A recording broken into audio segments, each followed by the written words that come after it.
જસદણમાં તો અત્યારે બહુ ખરાબ પરિસ્થિતિ છે. તો લોકોએ જ ચૂંટીને મોકલ્યા છે, છતાં પણ આટલો અસંતોષ કેમ? પેલા કોંગ્રેસથી કંટાળ્યા હતા, હવે ભાઈથી ડબલ ભાજપથી કંટાળ્યા લોકો. પરિવર્તન આવશે, ચોક્કસ આવશે એવું લાગે છે. મુખ્યમંત્રી ઠંડા પડે છે ભૂપેન્દ્રભાઈ. તમને શું લાગે છે, પરિવર્તન લોકોના મનમાં છે ખરા અને સારો વિકલ્પ છે ખરા? તો સારા વિકલ્પમાં કોંગ્રેસ કે આમ આદમી પાર્ટી? જસદણની બજારમાં છીએ અને પાનના ગલ્લે લોકો સાથે ચર્ચા કરી રહ્યા છીએ. કાકા મારી સાથે મળ્યા છે અને ખેડૂત આગેવાન પણ છે. કાકા, શું નામ છે આપનું? કેશુભાઈ. કેશુભાઈ, કેવી પરિસ્થિતિ છે અત્યારે જસદણની અંદર? જસદણમાં તો અત્યારે બહુ ખરાબ પરિસ્થિતિ છે. જે કાંઈ પણ હોય, અર્થતંત્ર હાવ, સામાન્ય માણસો, ખેડૂત, બધાની પરિસ્થિતિ ખરાબ છે. 700 રૂપિયા 800 રૂપિયા માંડવી વીઘાએ પડે છે અને 800 રૂપિયા ઉપજ આવે છે. ભાવમાં કાંઈ છે નહીં. દવા, ખાતર, બધાના ભાવ એવડા ને એવડા છે. સિંગના ભાવ કાંઈ છે નહીં. ખેડૂતને અત્યારે ઘરના ગાંઠના પૈસા તૂટે છે. તો આ સરકાર આ વિશે થોડુંક વિચારે તો સારું. સામાન્ય માણસો એટલે હરેક જ્ઞાતિ બધાની પરિસ્થિતિ આ જ છે. જસદણમાં કુંવરજી બાવળિયા ચૂંટાયા પછી, કારણ કે જસદણ એમનો ગઢ માનવામાં આવે છે, આટલા વર્ષો ત્યાં સતત ચૂંટાતા આવે છે, તો શું સંપૂર્ણતઃ જનતાના કામો થયા છે ખરા? હવે કુંવરજીભાઈ એની રીતે કેબિનેટ મંત્રી છે, છતાં એનું તો બધે જોઈ પહોંચી ન શકે. એટલે અત્યારે નીચેનો જે ભ્રષ્ટાચાર છે, પાલિકા છે, એ રોડ રસ્તા છે, પાણીની વ્યવસ્થા, એમાં કાંઈ છે નહીં, સંપૂર્ણ ઝીરો. બરોબર છે. અને ભ્રષ્ટાચાર ને ભ્રષ્ટાચાર બરોબર છે. તો થોડુંક બધા જાગૃત થઈને થોડુંક થાય તો પબ્લિકને સારું રહે. હવે રોડ રસ્તા સારા. 2027 ને હજી 2.5 વર્ષ જેટલો ઓલમોસ્ટ સમય બાકી છે. તમને શું લાગે છે, પરિવર્તન લોકોના મનમાં છે ખરા અને સારો વિકલ્પ છે ખરા? તો સારા વિકલ્પમાં કોંગ્રેસ કે આમ આદમી પાર્ટી? સારા વિકલ્પમાં આમ આદમી પાર્ટી. કોઈ બીજો વિકલ્પ છે નહીં. અને પેલા કોંગ્રેસથી કંટાળ્યા હતા, હવે ભાઈથી ડબલ ભાજપથી કંટાળ્યા લોકો. બરોબર છે. અને માણસો અત્યારે બે મોઢાવાળા જે છે એ સમજી ગયા, બે બાજુ હાલે એવા, એ હવે આપમાં જ આવી ગયા છે. આવી પરિસ્થિતિ થઈ ગઈ છે. કોઈને કીધે કાંઈ નથી થતું. પબ્લિક એની મેળે બધું સમજી ગઈ છે ક્યાં મત દેવો. બરોબર છે. ગામડા વિસ્તારની અંદર આવનારા દિવસોમાં પરિવર્તન છે જ, આપનું જ છે. બરોબર છે. આમ આદમી પાર્ટી બધા વિચારે છે અને બધાને એને મત દેવો છે. આમ આદમી પાર્ટી તરફ લોકો વિચારે છે, તો મારો પ્રશ્ન એ છે કે માત્ર ગોપાલ ઇટાલિયાના કારણે વિચારે છે કે પછી ભાજપથી કંટાળ્યા છે એટલા માટે વિચારે છે? જો હું સાહેબ કહું ને તો એ પેલી મોદી સાહેબ હતા એને લોકો સાંભળવા ટીવી માટે ઊભા રહી જતા હતા. એવો સમય હતો, આજથી 5, 7, 10 વર્ષ પહેલા. એ સારા માણસ, નીચેનો ભ્રષ્ટાચાર હોય. બરોબર.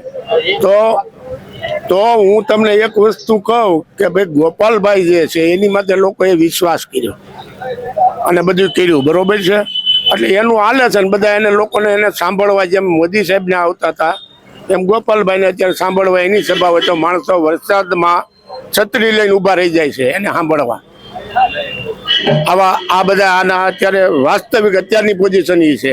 એટલે આવનારા દિવસોમાં પરિવર્તન નક્કી છે? નક્કી છે. એમાં શું છે કે બધામાં ભાવ વધારો, ખેતીમાં ઘટી જાય, અર્થતંત્રમાં ઘટી જાય તો લોકો કરે શું?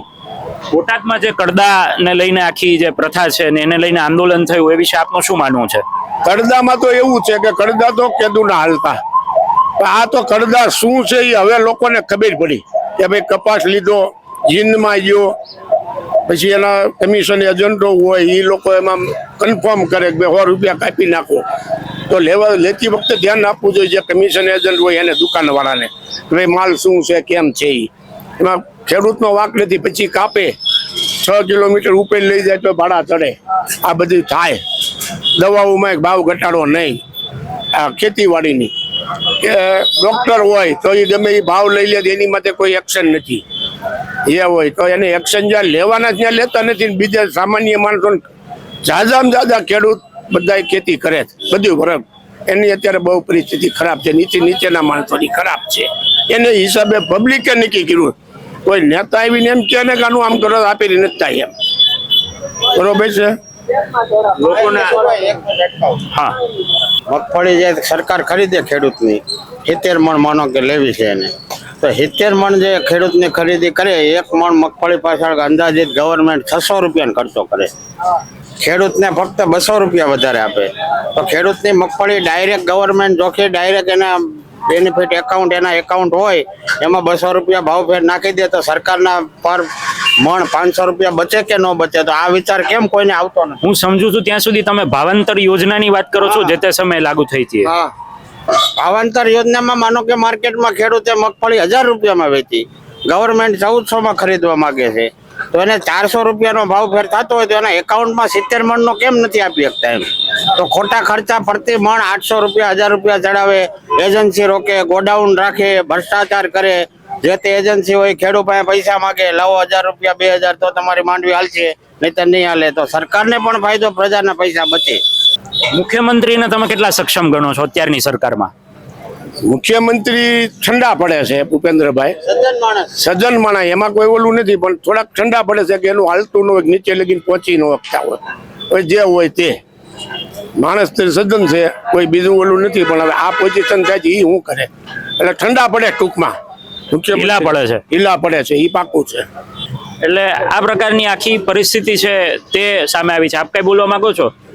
કઈ જ નહીં, પણ તમે હાથ જોડી દીધા એટલા માટે, એમ કે કંટાળી ગયા છો એટલે હાથ જોડ્યા, કે કઈ પરિસ્થિતિ એવી છે? એવું કઈ નથી, આમાં બોલવા લાયક છે જ નહીં. સરકારે ક્યારે ખેડૂત ઉપર કઈ એવું કઈ એક્શન લીધો જ નથી.